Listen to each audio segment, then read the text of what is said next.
Pemirsa, jembatan penghubung antara Desa Kampung Baru menuju Desa Telaga Bakti, Singkil Utara roboh lantaran tergerus sungai yang meluap dan arus kencang akibat hujan deras yang melanda Aceh Singkil beberapa hari terakhir.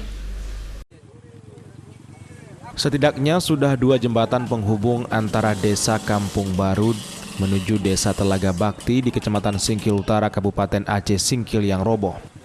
Hujan deras beberapa hari terakhir mengakibatkan derasnya arus sungai di lokasi jembatan, sehingga tanah di ujung jembatan tergerus dan terbawa arus deras. Akibatnya 2 jembatan yang ada putus total. Selain 2 jembatan, 1 jembatan menuju Dusun Lai Tanggah, Desa Telaga Bakti juga nyaris roboh akibat derasnya arus dan tingginya debit sungai di wilayah itu. Kepala Desa Kampung Baru Selamat mengatakan robohnya jembatan menyulitkan warga untuk melintas.